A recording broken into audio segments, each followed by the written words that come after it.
opportunity to come. This is my second rendezvous here, coming to speak with the Ironman, and so grateful for the opportunity to bring the wisdom that God has given me to bear on the issue that we're speaking about, which is investing. So happy to have you all with me today. Thank you for the opportunity, and I'm going to dive right in. There's a lot to talk about, and it's very short time. So just going to skim the surface of the discussion, but we can always come back and do another one for whatever topics we don't get to today. All right, so I'm just going to start with my slideshow from the beginning.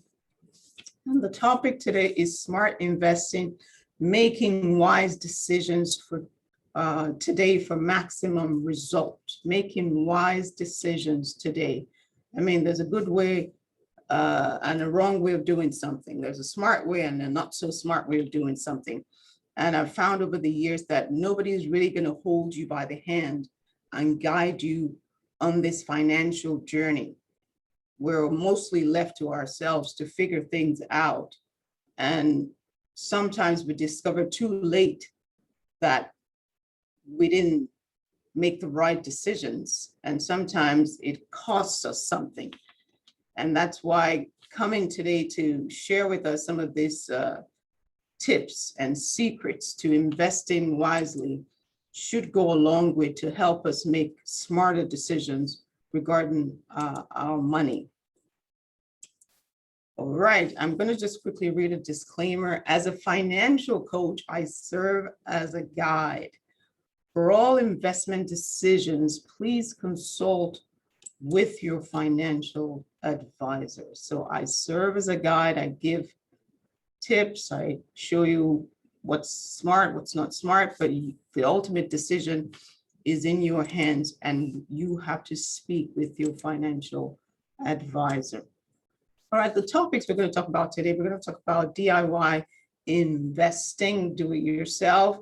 We're going to talk about what I call the RIQ, Tfsas versus Rrsps. If you're Canadians, those terms are familiar, I'm sure. And then investing and tax implications, Bitcoin in or out. And so I wonder if you can quickly put it in the chat section, which one of the topics that you're really looking forward to me speaking on today. That would actually help me try to figure out where to focus, because like I said, there's so much to cover. Do you want to focus more on the DIY investing, RIQs like your retirement quotient, how to figure out what do I need for retirement? Am I saving enough? Tax-free savings account versus RRSPs, talking about, you know, which one is best? What vehicle should I use? Which one is more applicable to my position and my place for the future?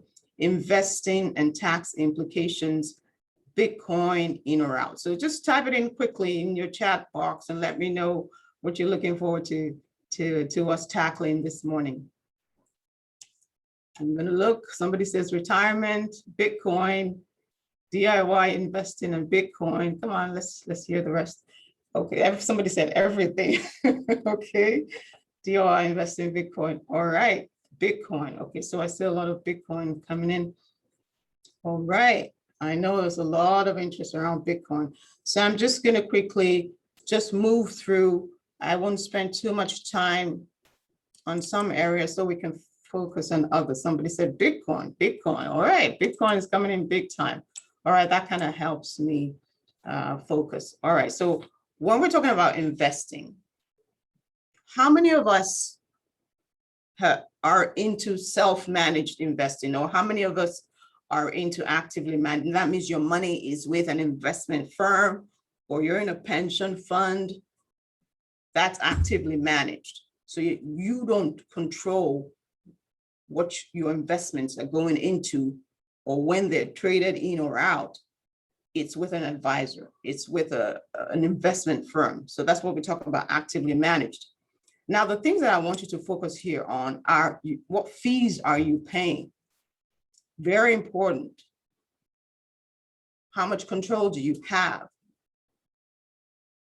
You have also the expertise of the advisor that you have with you, right? So you have the expertise. You also have the consistency, because when you're with the firm, you make monthly contributions toward your investment. So that consistency is very key for your long-term retirement goals, right? So we want to make sure that some of these things, these points, these tips we're keeping our eye on it. So if you say, okay, I don't want actively managed, now I want to manage my own investments, I want to do it myself.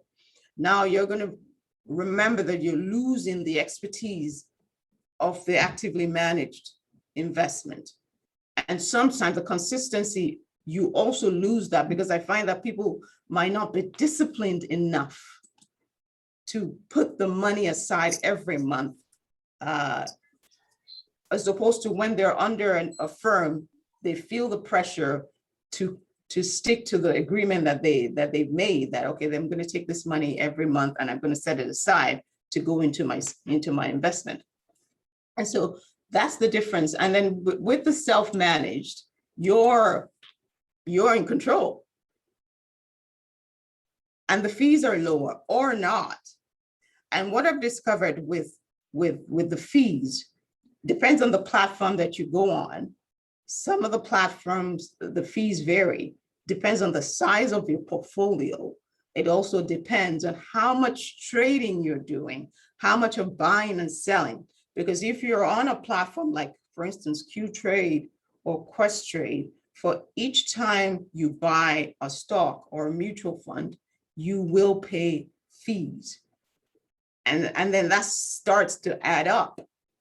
And so you have to figure out, is this ideal for me? Or is this cheaper than if I were with a firm and my money is being managed for me? And you also have to know the playing field. What am I invested in? You know, last month, everybody was like, oh, BlackBerry is suddenly in vogue, and people thronged and jumped on that stock. And all the advisors were like, what's going on?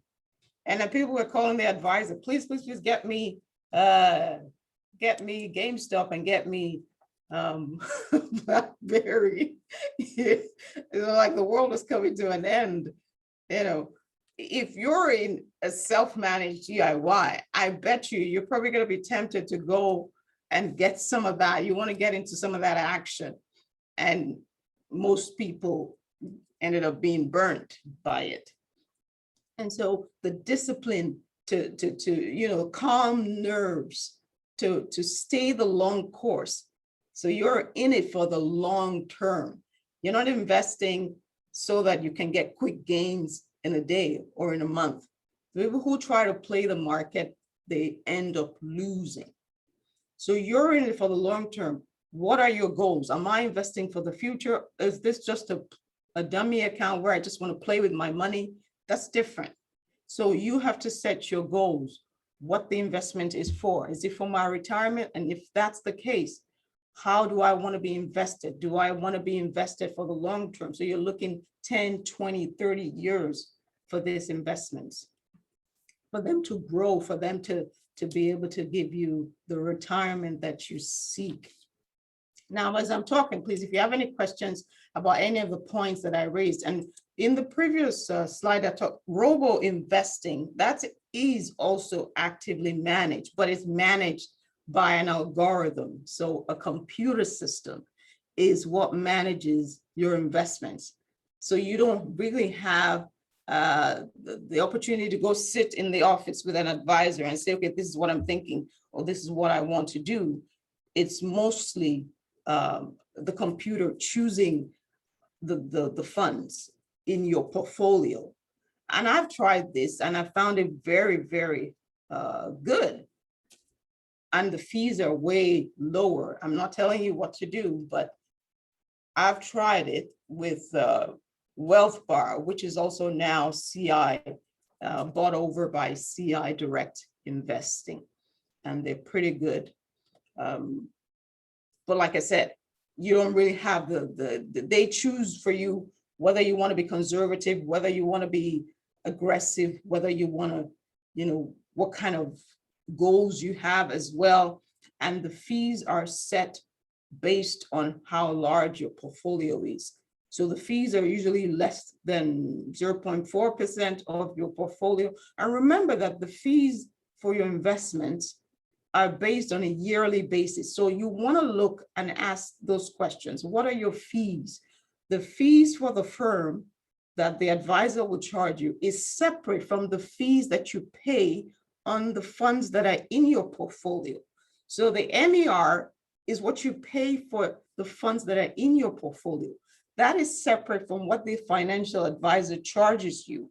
So you need to know what their fees are. So one of the first questions you're asking is, what are your fees? What do you charge for managing my portfolio? And this is on a yearly basis, whatever number they give you. And just FYI, Canada has one of the most expensive fees in the world for managing, both for mutual funds. Canada has one of the most expensive compared to the US, where fees or funds usually have like 1.3 to 1.5% average. Canada has 2.3% average for fees of managing funds. And so you want to be smart when you're talking to your advisor. A quick conversation I had with my advisor a couple of months ago. So he was trying to get me to go into this particular mutual fund. And this mutual fund itself had, it had an A class, a B class, a C class, a D class, and an F class. And so those are the different categories. So a fund can come in different classes. And each of those classes mean that some of them are passively managed. That means the funds are just chosen and allowed to do their thing, or they're actively managed, meaning that the investors go in every single time and rearrange things and balance things up, and that costs money. So those are more expensive. So if you choose an A-class fund, you want to make sure, okay, how does it compare to an F-class fund where it's mostly passively managed? And sometimes the passively managed funds outperform the actively managed funds. So you go into your statements. When you want to buy a mutual fund, you want to be looking at the management expense ratio. That's the MER. You want to look at it over a 5-year, a 10-year term. You're not looking at what it did last year, what it did 2 years ago. You want to look, what is the track record 5 years ago, 10 years record? And then you see whether it's worth you putting your money into that. And also you subtract whatever the return is, you have to subtract the management expense from it. That will give you the total rate of return on your investment. And so those are all things you want to know about and be asking you those questions. When you get your monthly statement, look at it. Look at the performance of the funds in there, because it might be time to have that question. If you've had a fund, a mutual fund in your portfolio for 3 years, for 4 years, and it hasn't brought you much, you maybe 2%, 3%, you're not even beating inflation. You're not beating inflation. So you're losing money, plus the fact that you're paying the annual fees to your advisor. They get paid whether you make money or you don't make money. The point is, you want to know if you're making money, if you can hit your retirement goals based on those investments that you're in. All right. Hey, let's go on. Yeah, so I said also need to know for actively managed investments, what questions to ask before you sign up. So when you want to choose a firm, and always remember, if you choose an investment firm and you find out that you can't reach your advisor when you need him, He's not available to answer your questions. He doesn't tell you why, he or she doesn't tell you why they're choosing this particular portfolio for you. Why did you choose this funds? What's the reason? You know, are you also invested in these funds personally? Are you invested? You know, some of those questions you want to know. So because you're interviewing them for it. It's like interviewing someone for a job. You're giving them your money to manage. You're hiring them. So when you go there, it shouldn't be that they're the ones that have the power or they're the ones that are doing you a favor.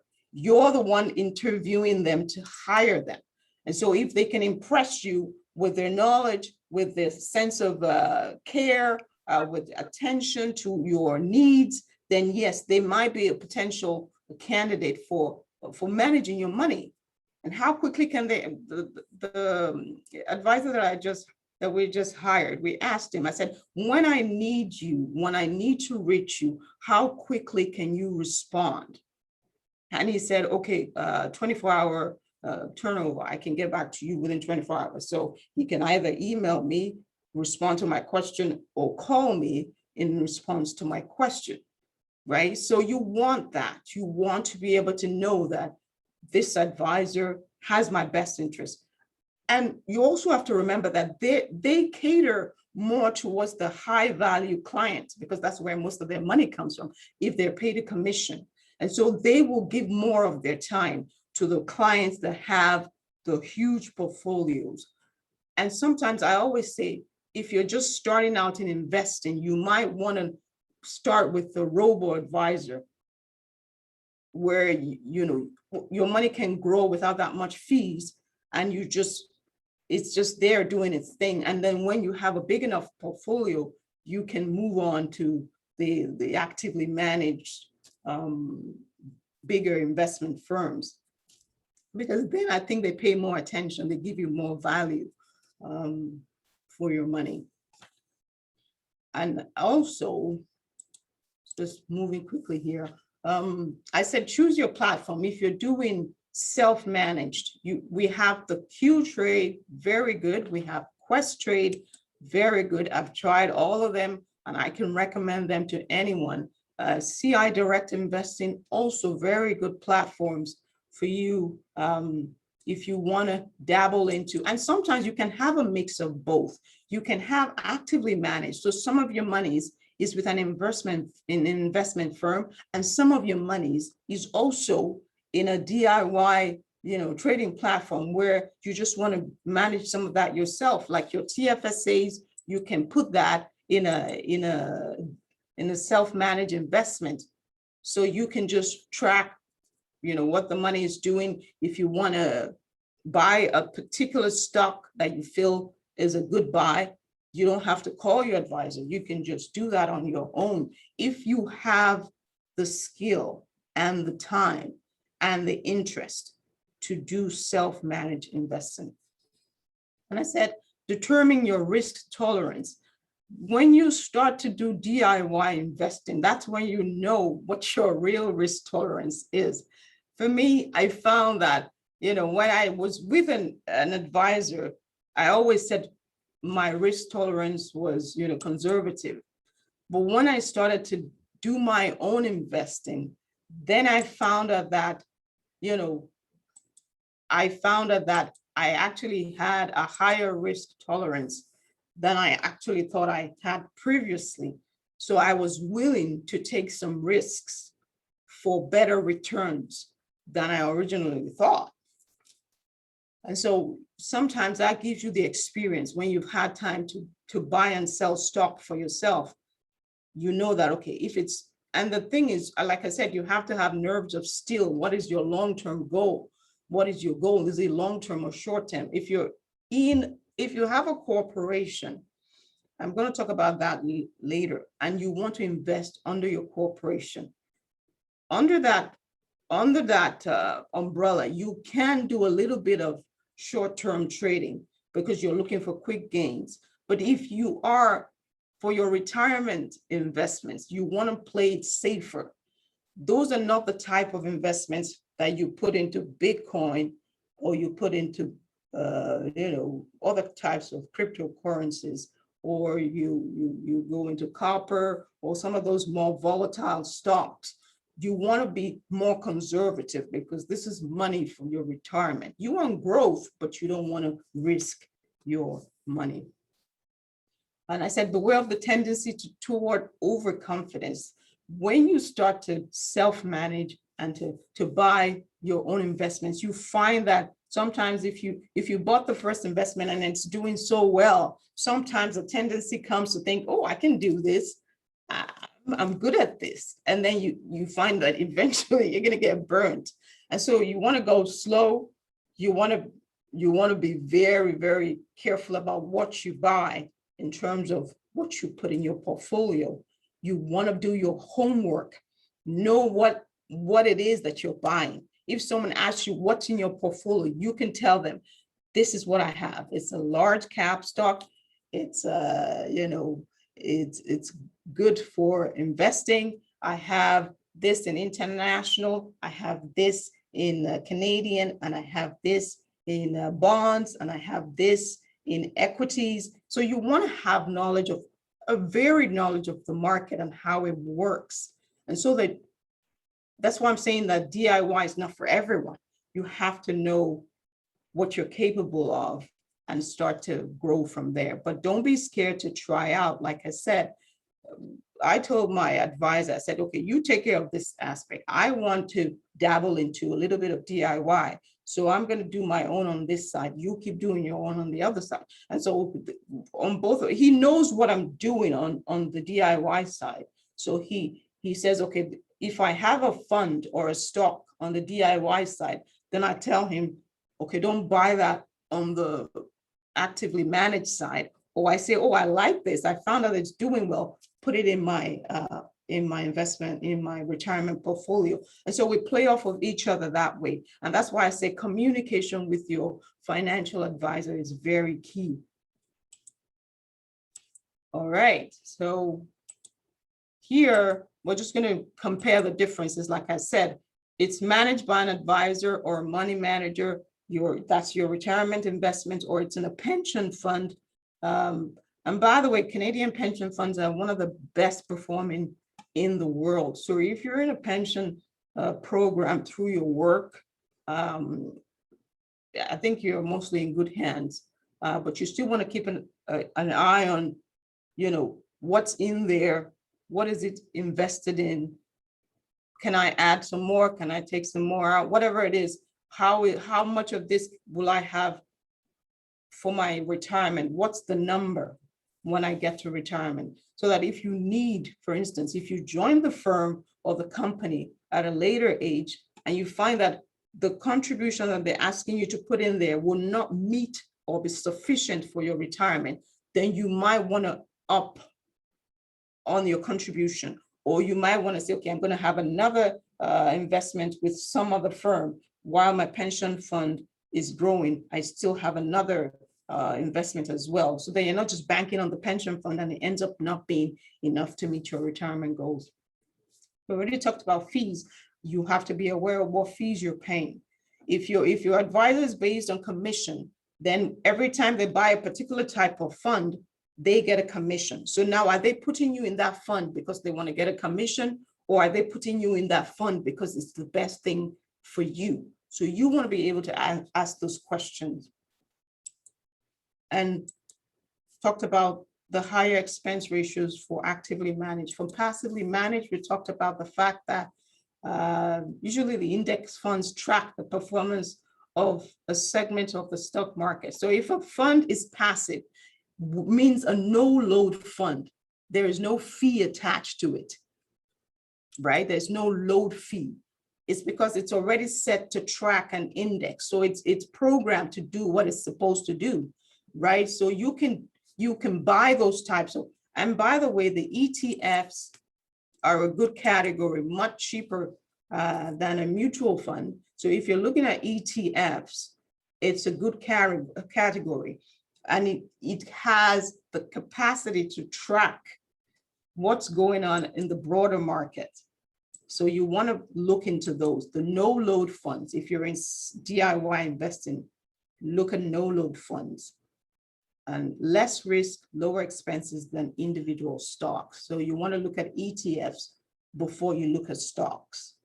And you also want to look at a no load fund, right? Okay, so higher return on average than actively managed. So it's been proven that even though your money is with a manager, doesn't mean they do better. If you're able to pick selectively and smartly, you can actually do better than with your money than when you put it with an advisor. Right. Any questions so far? I don't know if I'm rambling too quickly, but you can put in your questions as I'm talking so that I can tackle those questions even as I see them. I said your financial goals. Your financial goals must possess two attributes. You must be able to measure it, and it must be a deadline. So if you're saying, I'm going to save for the next 3 years because I want to put a down payment on my home, then you start from the end. 3 years. All right, I'm going to put $100 a month. Now you have to do the math. So if you do $100 a month, and in 3 years, right, you get a certain amount, but it's not enough for the goal. So if the goal is $50,000 for your down payment, then you have to do the math, divide that by 3, and then take the monthly amount, and that will be your goal. That is the goal, a financial goal. But to say, oh, I believe when I get there, I'll have the money, then that's not a goal, and that won't get you the results that you want. So a financial goal must be measurable. And that's why we need to know, what is the retirement number? That's what I call the RIQ. What do I need to live a comfortable retirement? And once you know that number, you can now step back and say, okay, this is how much I need to be saving a month to hit that goal. And the stats are very staggering that in Canada, 59% of respondents did not know how much they need for retirement. They're saving, but they don't know how much they need. And they're like, okay, when I get there, I hope I have enough. When I get to retirement, I hope I'm going to have enough. So it's a hope, it's a wish, but it's not a goal. And so I want to kind of just focus and get our attention that you need to know, what is my retirement IQ? What is my number? So 66% of Canadians are concerned that they have underestimated how much money they will need in their retirement, and nearly half are concerned they will need to rely on family for financial assistance.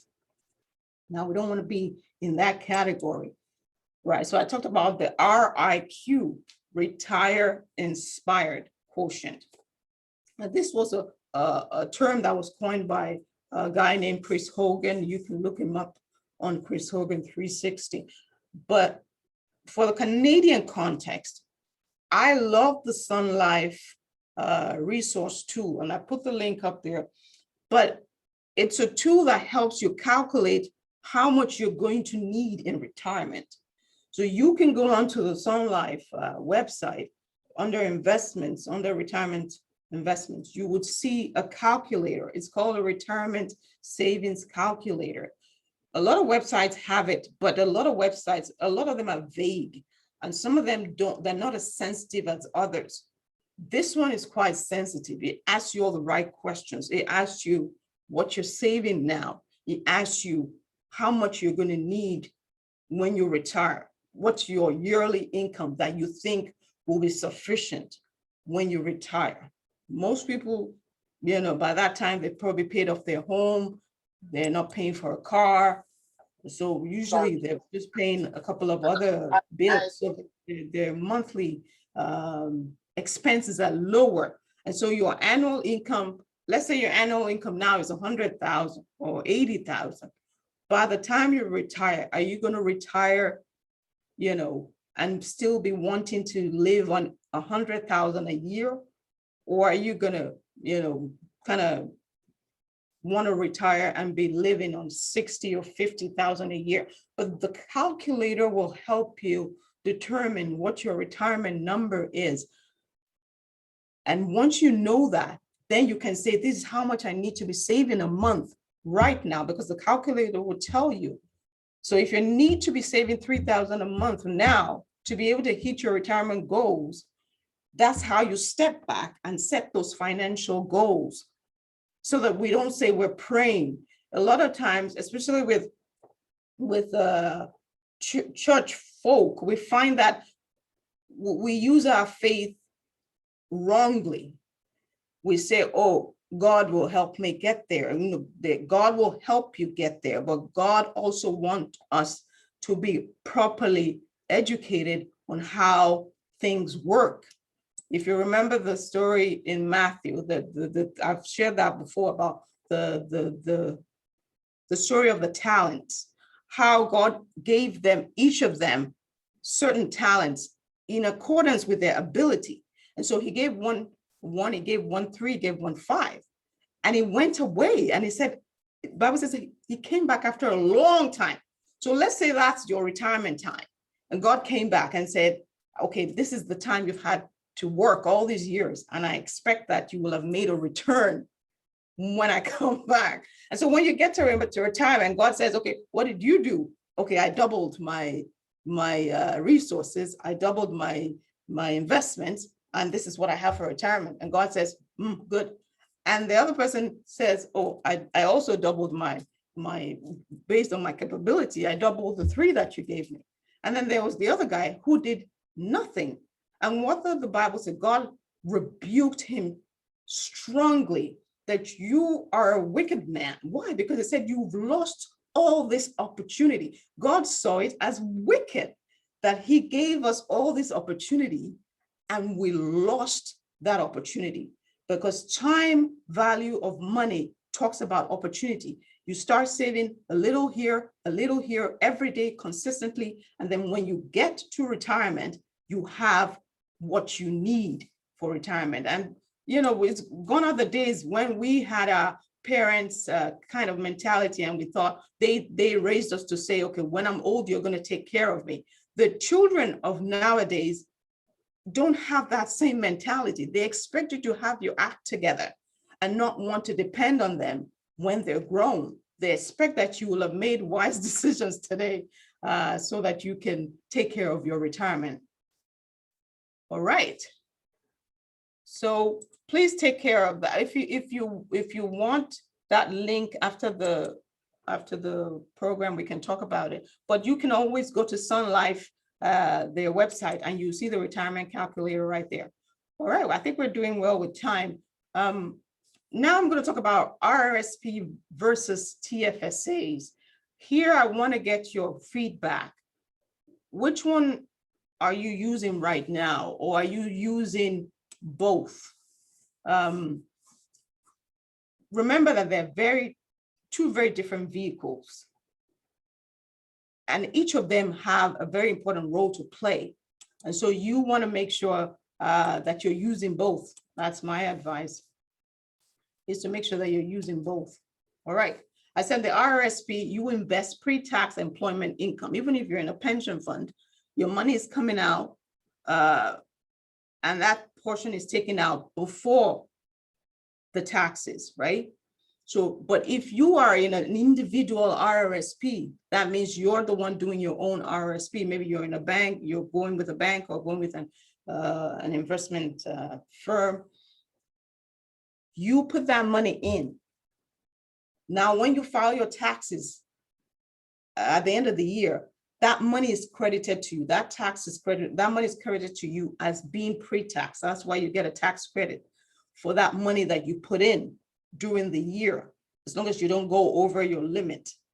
And always with RRSPs, if you don't use up your limit, it carries over until the next year, and it keeps carrying over, so that you have all that room. You don't lose that room to contribute to your RRSPs. If it's a group RRSP or pension plan, deductions of saving is done pre-tax, like I said. So it's done pre-tax. if you're in a group or a pension plan. For individual RRSP, you get tax credit at the time of annual filing. So remember that if you're in an individual, that means you set up your own, it's not through a workplace or through a pension plan.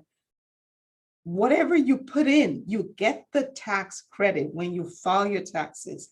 And so if you're the kind of person that always ends up owing taxes, owing the government money, you might want to consider putting more money towards your RRSPs.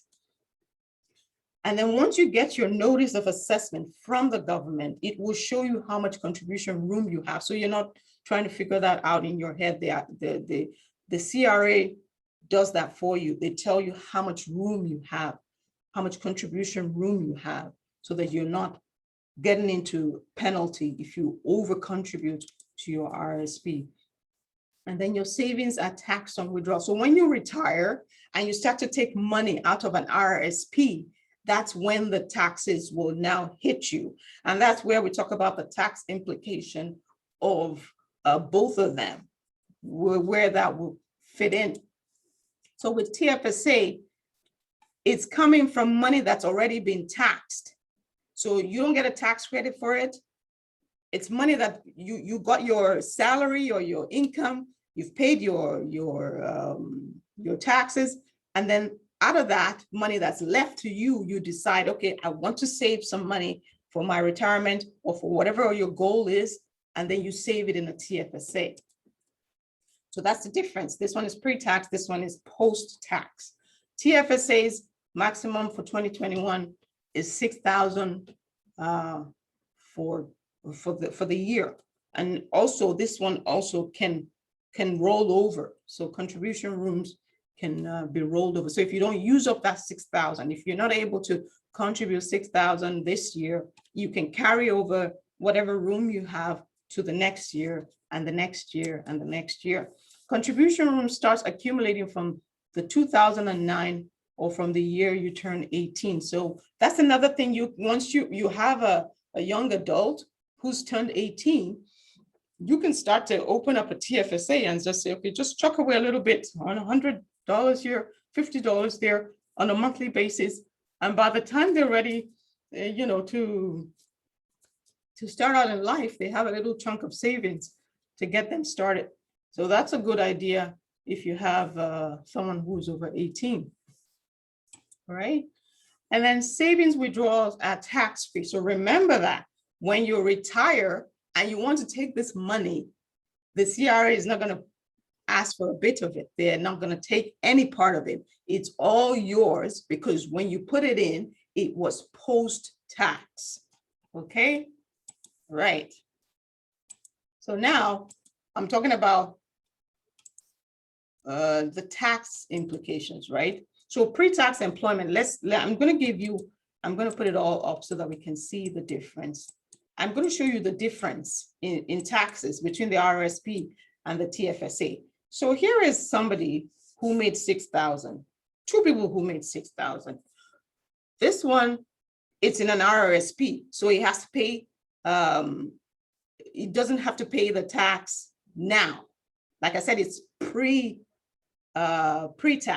Sorry, there's a typo on the other side there. But RRSP is pre-tax. So he doesn't pay any taxes on his contribution right now. He just puts the 6,000 in his RRSP, right? And over 20 years, that money grew to 19,243 based on a 6% rate of return.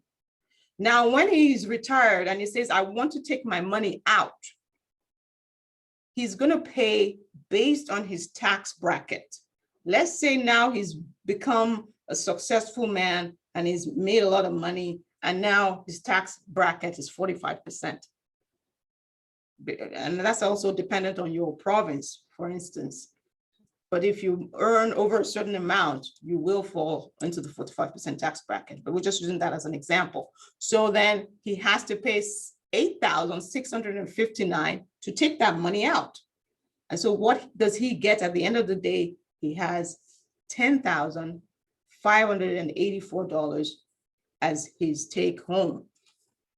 Now with the Tfsa, It's also the same 6,000 that you put in a TFSA, but because it's post-tax, forgive my typo there, it's post-tax, you don't pay any taxes on it because you've already paid your taxes, right?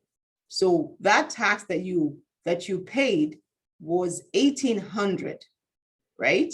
When you wanted to contribute 6,000 to your TFSA, you paid 1,800 in taxes. So now your net contribution that you are able to put into the TFSA is 4,200. I hope I'm making sense. He's able to put 4,200 in there.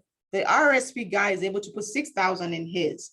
After 20 years, based on the same rate of return, he can take out 13,469 compared to the RRSP, who was only able to take out 10,584. So do you get my drift? I hope I'm making sense. So with the TFSA, if you know you're going to be in a higher tax bracket by the time you retire, a TFSA is a better vehicle.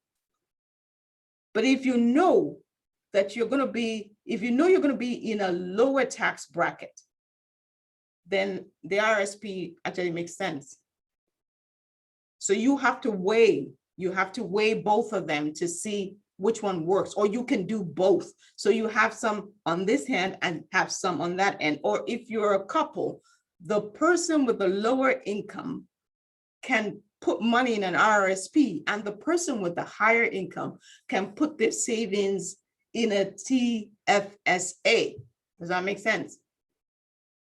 The spouse with the lower income can put most of their savings, or the bulk of their savings, they can put it in an RRSP. And you that you have a higher income because your tax bracket is higher.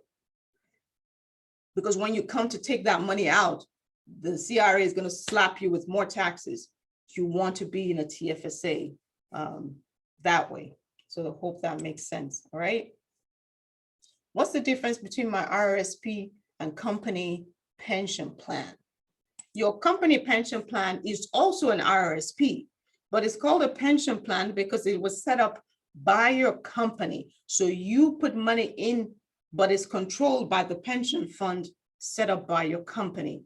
So it's the exact same thing as an RRSP, and it's guaranteed. So when you retire, you have your monthly stipend, your monthly amount that comes out to you as payment. And like I said earlier, Canada has one of the most respected, best pension funds in the world, both for the healthcare workers. I know those ones have a good one. And all the other big companies, they have a very good pension plan. So if you're in a pension plan, awesome for you. But like I said, you still want to know what your retirement number is, and ask yourself, is this going to be enough, what I'm contributing now? Because it depends on when you started. If you started at 25, good for you. But a lot of us who came to this part of the world when we were much older, we're starting, way behind some of the people who grew up here. And so you want to do double of what they're doing. So if they say, okay, this is what your income is, and this is what you can contribute, right? If there's room for you to contribute more, you can also set up an individual RRSP separate from your pension plan, as long as you're not over contributing to your RRSPs. All right. Okay, I think I'm gonna go. So I said tax implications. I already talked about that. Registered accounts, so the RRSPs, the spousal RRSPs, all withdrawals will be taxed at your marginal rates. And can I also mention too, before I forget, that if both spouses are working, but somebody has a higher income, and you feel like, I'm just going to be in a higher tax bracket by the time I retire anyways, but you can contribute to your wife's RRSPs, but the credit or the tax benefit goes to you. So that's what a spousal RRSP is. So for instance, my husband contributes to my RRSP, but he gets the tax benefit. When he files his taxes, he gets the tax credit, right? So because if you're in a higher income, you can still be contributing as much as you want, but it's going to go under your spouse's RSP if they are in a lower tax bracket, so that when it comes time to withdraw the money in retirement, because your spouse is in a lower tax bracket, you save money. You keep more of your own money. All right. Okay, so all withdrawals will be taxed at your marginal tax rate. Remember that marginal tax rate, when it comes time to take out your money, it's determined, the tax you pay is determined on what what category you fall under. A registered retirement account is usually exempt from 15% US dividend withholding tax because of the Canada-US tax treaty. So if you have, like I said, like if you start doing DIY and you want to buy US stocks, but you're buying it in an RSP, you're shielded from that 15% dividend withholding tax. But if you're buying it for your corporation, for instance, if you're a corporate entity and you just have an investment account, if it's just a regular investment account, not a registered account, every time those dividends come in, for instance, I have a Coca-Cola stock. It's a US stock. So every time the dividends come in, sometimes the dividends come in every 3 months, you would see right there on the statement that they've taken out a 15% tax for that dividend that came in. But if I have that stock in an RRSP, that wouldn't happen because I'm protected by the Canada-US tax treaty. So you want to know where you're keeping things. Are you keeping them in a private investment account, or are you keeping them in a registered account? If it's coming with taxes, because it's a US investment, you want to keep it in an RRSP. Okay. All right. Canadian dividends are eligible for dividend tax credit. So if you want dividend investments, like you want investments that pay you dividends every month. So maybe those single stocks like a TD Bank stock, BMO stock, any other stock that pays you dividend, right? You want to be in a registered account because the Canadian government gives you that tax credit. So you don't really pay anything. So I said hold Canadian dividend paying stocks in a non-registered account and US dividend paying stock in a registered account. This is for the DIY guys, right? If you're in a managed account, this wouldn't really apply to you. But if you're doing DIY, you want to keep those in mind. All right, interest income. I said that already. This is still talking about tax implications, right? Interest income. That means income you get from a fixed income like a bond, a savings account, a money market. You want to remember that you're going to be taxed the full amount of whatever your investment makes, if it's an interest income. But if it's capital gains, only 50% of it will be taxed. So for example, if you realize 10,000 from the sale of shares, only half of this amount will be taxed. Instead, if you earned interest income of 10,000, you will pay tax on the full amount. I hope that makes sense. But what I'm trying to say is if you have a bond fund, or you have a money market fund, or you have a fixed income fund, right? You will pay the full tax on the full amount. But if it's just an equity stock and it grew and you get a reward of 10,000 from the sale of your shares, you're only going to pay 50% of that. So that's where DIYers, guys, I'm still talking to the people that do self-investing. RESPs, withdrawals of any investment growth and amounts from grants are taxed, but in the hands of the child who uses them. So if you have an RSP account for your child and they end up going to college and take the money out, that money, the growth of the money, not the money you put in, the money you put in is not taxed, but if the money grew, and of course it will grow, the growth is what is taxed, but it's taxed in the hands of your child. So the child is almost makes no money. So the tax is minimal. But if your child, for instance, have been working before they entered university, a lot of them are doing, part-time jobs, whatever, they've earned income. So they fall into a particular tax bracket. When they take the money from their RESP to go to school, they're going to pay tax based on their tax level, not based on yours. And then withdrawal of contributions paid by parents and non-taxable. I said that. Money you put in an RSP, because it's post-tax, it's not pre-tax, you're not going to be taxed on it. Neither is the child going to be taxed on that. TFSA's withdrawals are not taxed. Any investment income and growth is entirely tax-free. So today, I'm just encouraging us to make use of your TFSA. It's a good vehicle. All right, this is the one that everybody wants to listen to. The Bitcoin in or out. Bitcoin is a cryptocurrency, so it's a digital currency. It's not issued by a central bank. It has no, governmental regulatory framework around it. It was just created by a group of people, 20 plus years ago. The total number of Bitcoin can never exceed 21 million.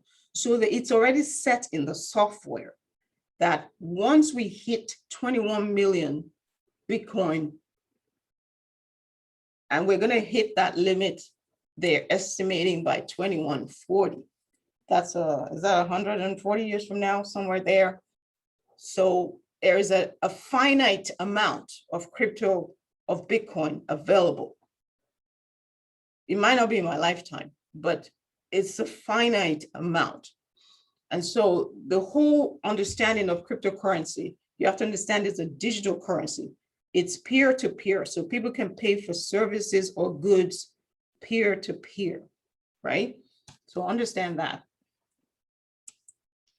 So Bitcoin is now becoming more accepted. I mean, beginning of this year, and I heard that Goldman Sachs, Citigroup, BlackRock, they're now all sitting up and taking interest in Bitcoin. And I listened closely to the conversation 2 years prior. They were like, no, this is rubbish. This is, don't you're throwing your money away. Don't do this, blah, blah, blah. People were scared of it. People were, not sure which way to go, which way to play with the Bitcoin.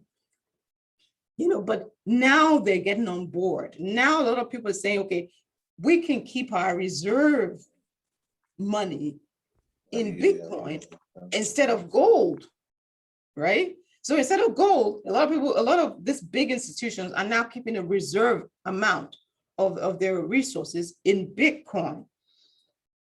A lot more trading platforms are now allowing users to also buy and sell digital assets. This wasn't the case previously, but now a lot of trading platforms now give you the ability to buy and sell digital assets. So these are the criticisms.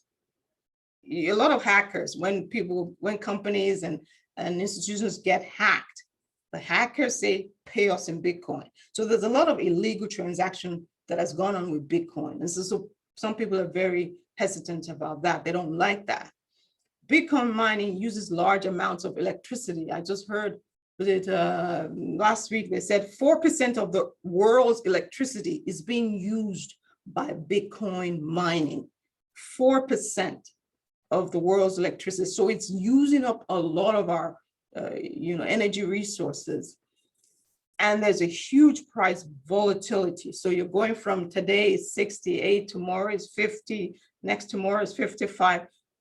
If you can live with that kind of, raising your blood pressure up and down, then you might be able to handle the risks, right? So I think I put that in there already. So I said how to buy. So I'm not going to tell you whether to buy or not to buy. I'm just going to tell you how to buy. which means I'm telling you not to buy. But I don't want to mix up. I'm not telling you what to do. That's all I'm saying. But how, if you decide you want to buy, how do you buy? Do it on a reputable exchange, either on the TSX or the New York Stock Exchange. Don't go to a private dealer somewhere. They were showing an article on CBC of a guy. He looked like a Nigerian guy to me. He was completely taken by a con artist who said they were selling Bitcoin. Invested 10,000, then he invested 20,000, and then when he wanted to get his money back, when he wanted to sell what he thought he had bought, they said, "Oh, there's a fee of 10,000 to get your 20,000." So, he was completely whacked, blindsided by that. So you want to buy on a reputable exchange, because before a stock or a fund can be listed on the exchange, they've done their homework. They're going to present documents that shows that they're legit. So you want to buy from those ones. And I said, keep it at less. I would even say keep it at less than 1% of your portfolio. Less. Let's say you have a portfolio of what? Of 30,000, whatever your amount is. You want to keep it out less than 1% of that if you want to dabble into it.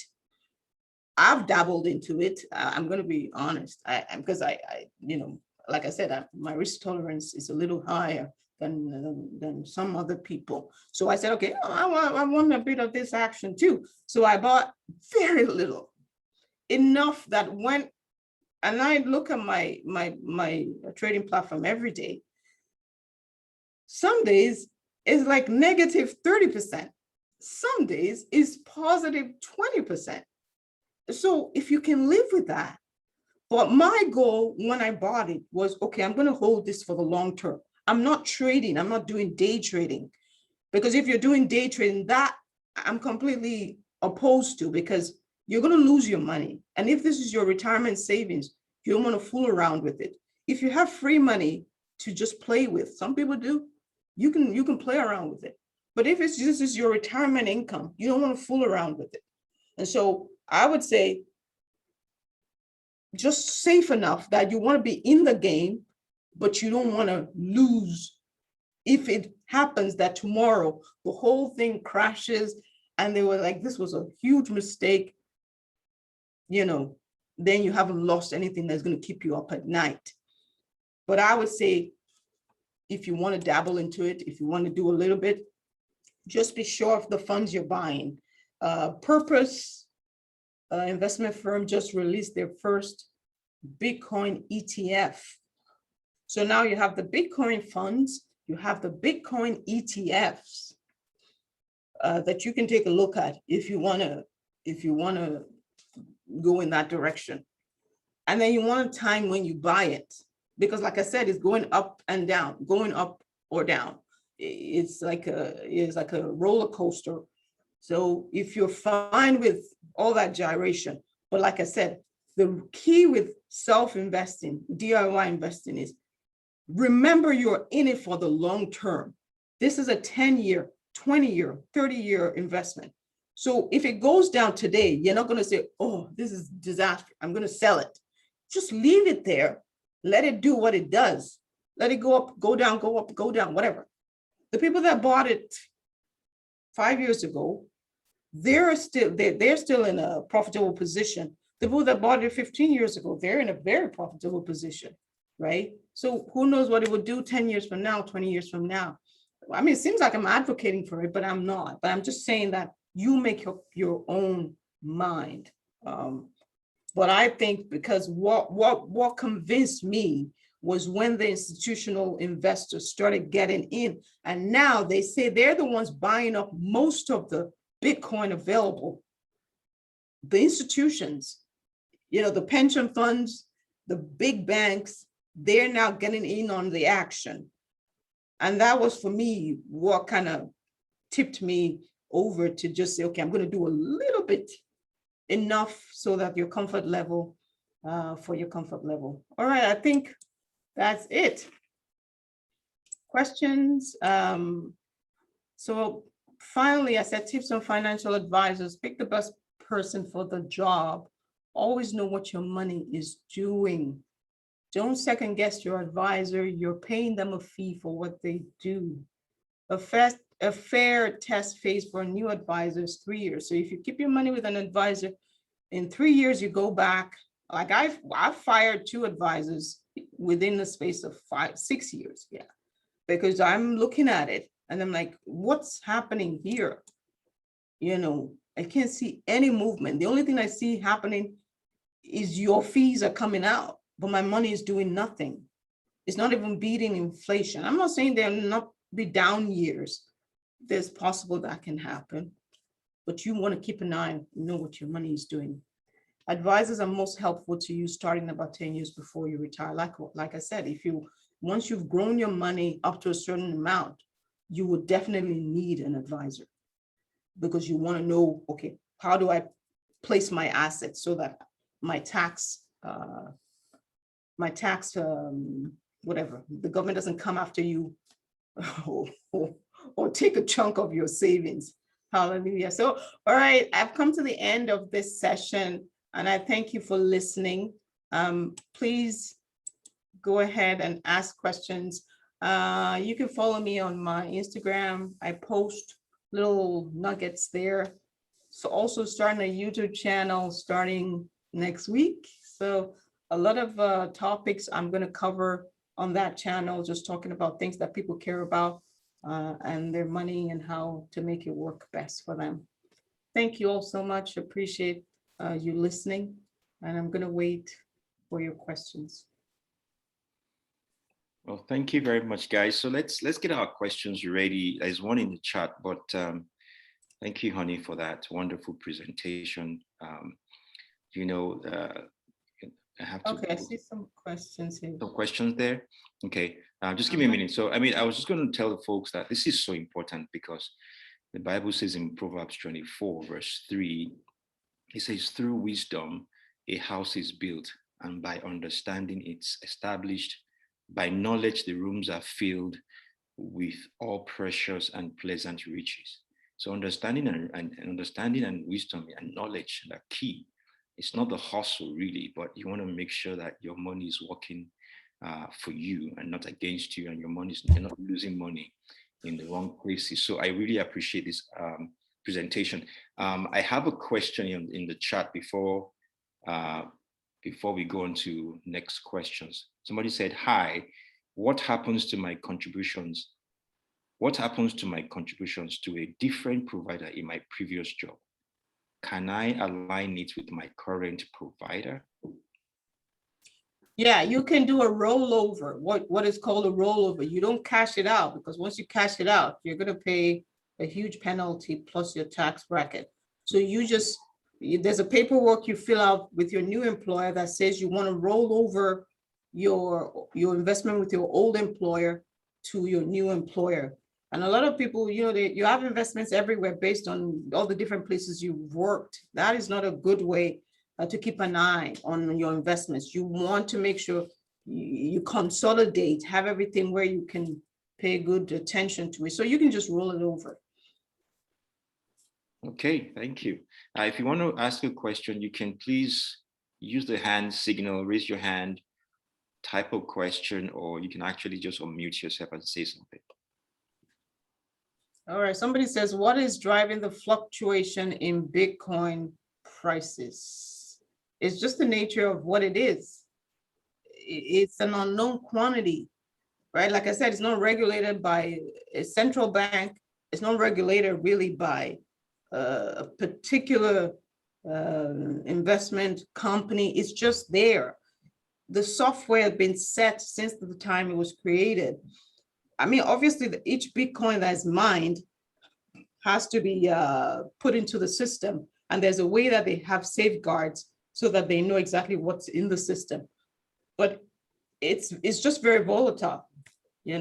Somebody wants more today, somebody wants less tomorrow. It's just the nature of what it is. So you can't, you know, when you're going in that it's a volatile. It's just like oil prices. It's going to be volatile. That's the nature of it.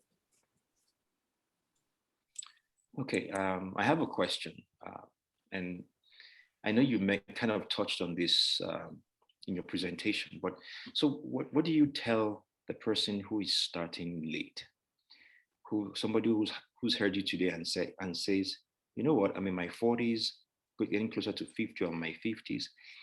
I don't even think I have a fraction of what I need for retirement. What are my next steps? What should I be doing? All right, that's a good question. I always say it's never too late to start. The most important thing is to start. And so the first thing I said when I was talking about your retirement savings was you have to know your RIQ. What is my retirement quotient? What do I need to retire and live a comfortable life without depending on others? So you need to know that number. You need to know that number. Do I need 700,000 to retire? Because retirement means you're not working any longer and you're drawing from money you saved while you were working, all the years you worked. And so you want to know what my number is. How much will I need in retirement? Do I need 50,000 a year based on housing, transportation, feeding, whatever? You estimate, or you need a calculator. You can also use the calculator to help you estimate how much you're going to need. Because what that calculator does is it takes all those numbers you put into it, and then it spits out a number at the end of it based on how well your portfolio, your investment has done.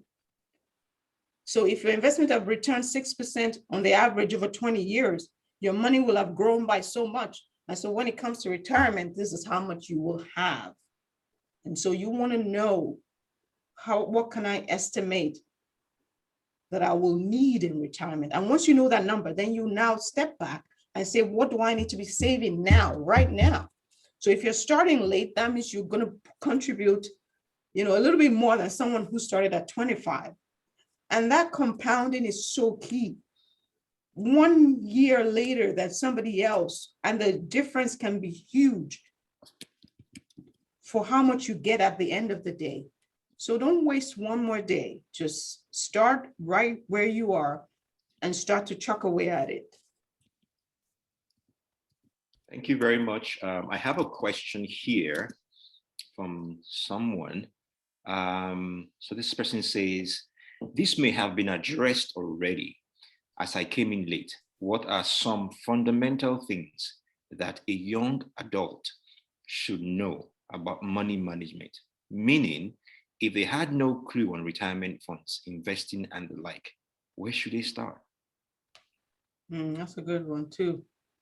The first thing I would say, if you're a young person just starting out, is don't get into the debt trap. That is the number one key destroyer of your income and your ability to save for retirement. Don't get bogged down by debt, credit card debt, car loans, all kinds of, store credit cards, the things that trap young people. Even those of us who are older, some of us still fall prey to those things. You go to Hudson Bay, they say, do you want a credit card? You go to another store, do you want a credit card? You have your auto loans, you have your credit cards, and the debt just mounts. And every time you make good money, by the end of the month, all your money is gone to paying other people. You haven't had an opportunity to pay yourself. And so you have to make that, and that's what the Bible says, owe no man anything except love. But the culture embraces debt. It embraces living the life you want now, even though you can't afford it. Just go for it, and then you figure it out later. That's one thing that I would tell a young person. Don't get into debt. Start early. Retirement is about starting early. Start putting that money away, $100 a month. I heard a story the other day, it was so touching. A teacher who makes about 50,000 a year, or a little less than 50,000 a year. came to retirement, she had $2.5 million saved for retirement. On a $50,000 income, that was the max that she reached. She obviously she didn't start at 50, but her maximum income all through her working years was 50. But she was able to save 2.5 million. Why? She started when she was 25. She started putting the money away, just little bits. And then she had what, 35, 40 years to save. And that was what she had at the end of the day. So you have to start as early. Don't put it off any day longer. Don't put it off. And just, I don't care how much amount you can put away, just put away something and start consistently doing that. And you see that when it comes time to retire, you're not going to be, it won't be a prayer point. You would just be saying, thank you, Lord, because you made this happen. Thank you. Any other questions? I'm looking at our time, and I promise that by 12:30 we should be done so that you guys can go on and enjoy your weekend. We have time for one more question. If you want to raise your hand, unmute yourself, send a text, please do that now.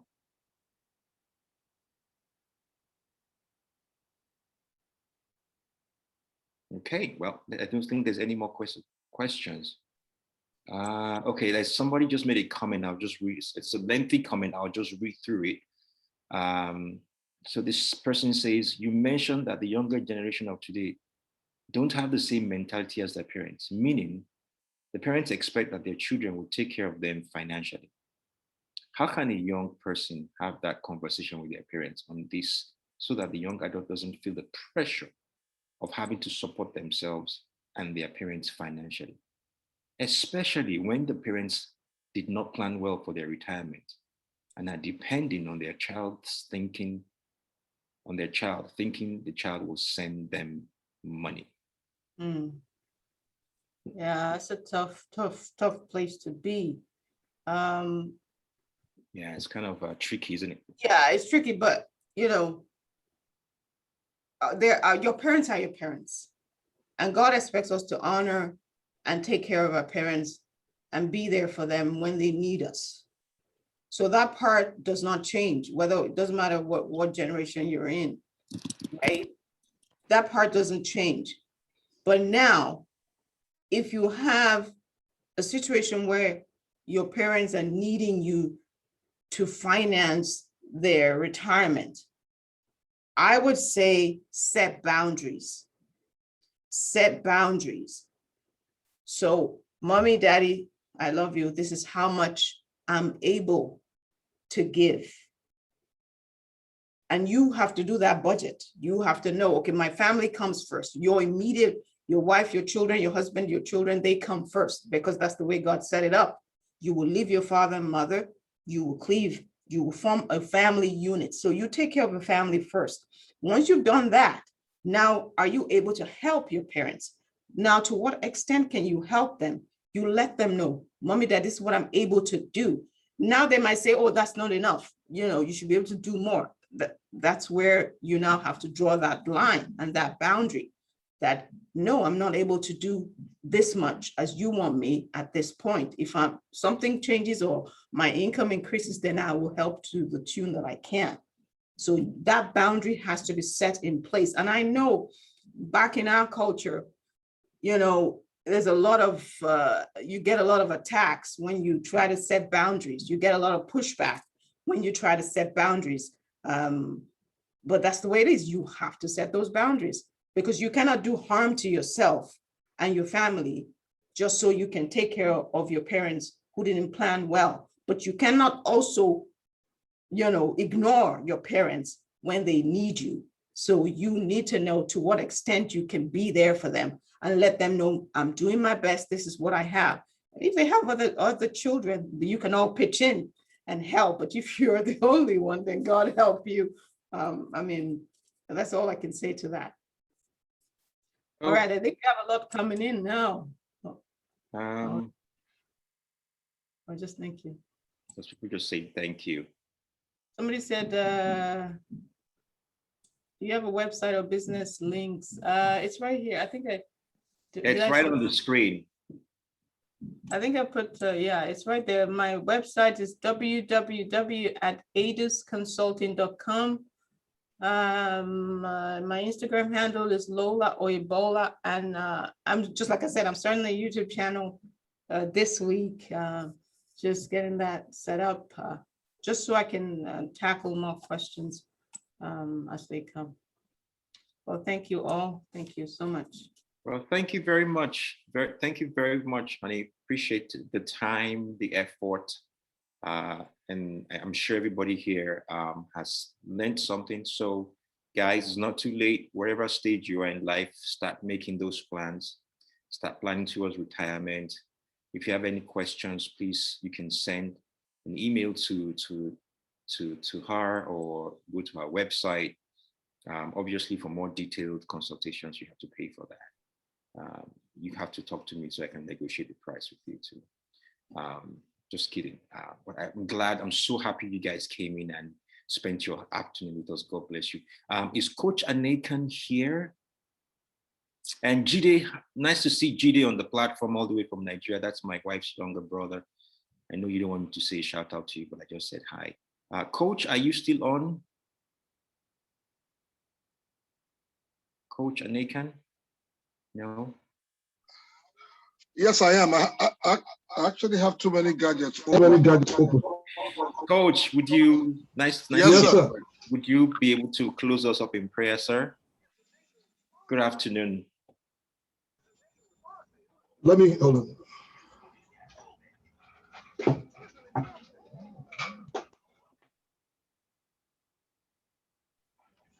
Bad. Can you hear me? Yes, we can hear you. Okay. I don't get a question. All right, sir. So I said we've come to the end of the meeting. I wanted you to close us up in prayer unless you have a comment or question.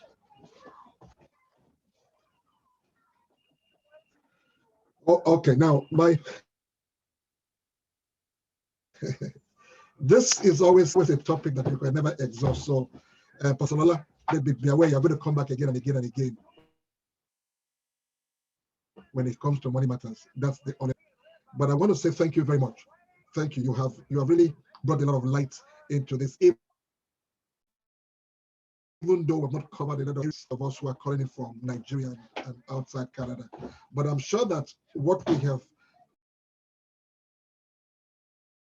heard has given us an idea, of not for anything, starts the process of investing. Someone said that the best time to plant a tree is 20 years ago, but the best is now. So you can start now and start doing something towards your retirement. And that's my comment. That's